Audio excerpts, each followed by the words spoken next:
Hello, I'm Joe McGovern here at TheWrap Studios at the Toronto International Film Festival with the creative team of Unstoppable. William Goldenberg, the director, Oscar winning film editor, making his directorial debut, and his cast, and also a special guest. This is the true life story of Anthony Robles, and Anthony is here. Now, last night was the premiere, which was explosive. What is your reaction to that? I mean, it was rapturous. You got standing ovations from the crowd. You were in the front row, the balcony, looking out.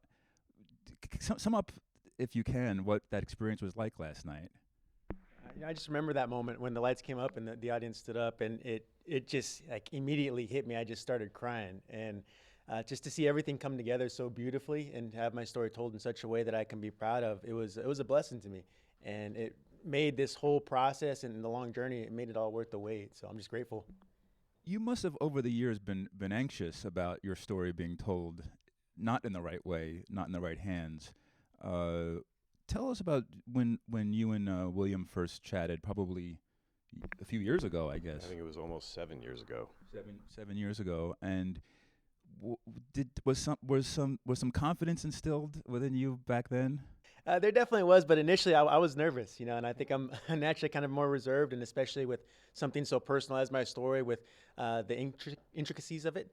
But just getting to talk and just on a personal level, getting to know each other, I think that's what opened me up, and I knew that my story and my family's story was going to be in great hands. So I left that first initial meeting just very confident and very comfortable. So William, take us back, I guess, those 7 years ago, and reading his book, um, finding out about his story, and he won the national championships only with one leg, but that's not even the most interesting. That's not even close to the most interesting thing about him. The film is in no way about that. It's about so much many other things.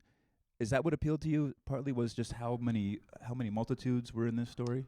Absolutely. I mean, it's such a layered story and it has so many ups and downs. And ultimately, that's what drew me to it was, first of all, is Anthony and who he is and how he affects people. But it was also it's a great story. And it's a great story about overcoming adversity. And I mean, Anthony's had so many challenges in life. So, yes, it was not really about that. It was more about him as a person. And it sort of, it's so much bigger than that. And that's what really drew me to it. Jerome, congratulations on this achievement that we're all going to be hearing about for quite a long time. You described last night the training for this or work prep was kind of like a Tour de France every day. And you did describe the many hours for about 5 months, which included everything, including vocal training to get his voice just right, obviously wrestling, fitness. Can you maybe mention a little bit about that again? I mean, just because of the amount of sweat that went into this, it's worth hearing about. Real sweat, a little bit of blood too. um, yeah, I mean, it was a total transformation that was required, and I knew it wouldn't be easy. So I really reached out to Billy and to production and really asked for the necessities and the tools that I can have at my disposal to try to get as close to embodying, a beast like this. So it really involved a lot of gym time, just bulking up and getting in the gym, eating a ton, sleeping a ton, and then getting on the mat with Anthony, which was great. I think we wrestled in Arizona, we wrestled in LA, we just kind of been jumping to different high schools and different mats, and with his coach as well. And so that on top of Billy's wife, Allison, is a movement director and a movement coach. And so when I asked Billy, I was like, hey, man, I just really want to get good at these crutches because that's a big part of Anthony, are those crutches. He could beat us all in a race right now in this room on these crutches. So the comfortability, it's not like I sprained my ankle 2 weeks and I'm stumbling around. I had to be very comfortable. So spent about 30 minutes a day doing that as well. And then the voice, of course. Well, we see a lot of wrestling in the movie, especially in the second half, and obviously we know there's a little bit of visual effects involved, editing, which is your background. But how much of it is just pure choreography that we're watching? All the wrestling was very, very intricately choreographed, and Anthony and a gentleman named Brian Stith, who was Anthony's assistant coach at ASU for the 4 years he was there, and they're best friends, and he was on set every day we were wrestling, and as was Anthony. And I mean, it was amazing, because I've worked on all kinds of sports films, and it was amazing how well choreographed it could be, and how they never missed a beat, and how real it looked. I mean, it was just, they were full out wrestling. So it was in a way easier than I thought, because they're so good at what they do, all of them. And Jharrel trained so hard and so long. He got, I think somebody actually said to Jharrel, like, "Yeah, you've been wrestling all your life, or you'd wrestled in school or something." And I think that was one of the proudest moments he had. That, he was. Oh yeah, no, it was a good moment for all of us. No, I mean, there's times in the editing where now I'm like, I'm not sure who's who. So I mean, it's a credit to Jharrel and how hard he worked, and how hard he worked with Anthony. And I mean, wrestlers are sort of. I've been involved in athletics my whole life, but not wrestling, and it's they're like a sort of a breed unto themselves. I mean, the mutual respect, and there's no shit talk. It's all, everybody respects everybody. It's like it is like one big family, and it was just important to us to get it right for that community. I also wanted to, totally apart from the wrestling, I wanted to talk about the close-ups of his face in the movie. There are a lot of them where scenes play, and we just see how he's reacting. As a former editor, now a director, tell us about trusting the expressiveness of your lead actor in his face. Well, I mean, I always wanted this to be told from Anthony's point of view, or Jharrel's point of view, and to the camera style was all, that way. It was all handheld. It was a lot of scenes where you're coming to the scene over his back, and so you're experiencing that wherever he is with him. And then, it was important, like I said, it was all from his point of view, so I was very conscious. And, I knew Jharrel had, when I saw Now They See Us, I just knew that I didn't have any worries about his ability. I mean, he's just, a spectacular actor, as is everybody here, as is Jennifer, who's not here. And, so I didn't even have to worry about that. And 9 times out of 10, when I had a note for Jharrel, I would sort of just let him do another take, and he would do what I was thinking of anyway. I mean, it was crazy. It was like I thought he was reading my mind at a certain point. But again, it was really important to have this movie be told from Anthony's point of view, and even down to the wrestling, I was very conscious of always making it that way, and I just wanted the audience to experience it with him. You mentioned Jennifer. Jennifer Lopez plays Anthony's mom in the movie. Incredible. And her husband in the film, Rich, is played by Bobby Cannavale. You joked last night that you're kind of the comic relief. Yeah, I was joking. Your character, you're not a good guy in this film, but as always is the case with your work, all these layers that we get to observe.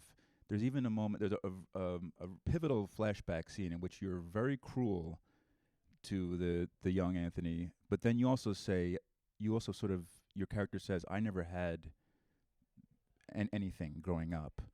And it was just this glimpse that we get. How do you approach a role like that, trying to find some glimmer of humanity in the character and make it real? I really start with the script. There was little clues along the way. You mentioned that scene, where he mentions, I never had that growing up.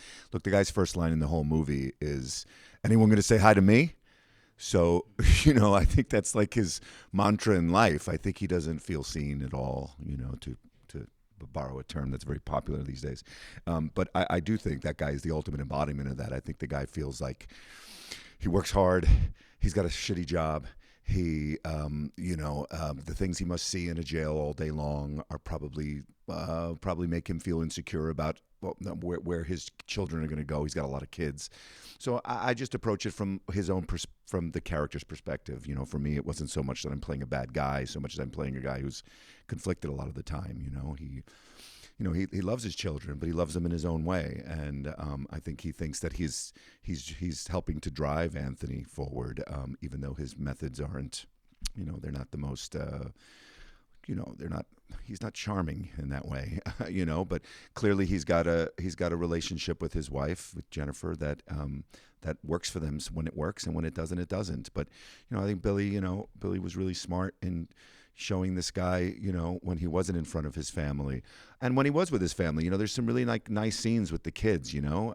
The kids clearly aren't always scared of him. You know, the kids, he has a good time with the kids. He does know what they're up to. He knows that the kid's playing on the baseball team. He knows what's going on.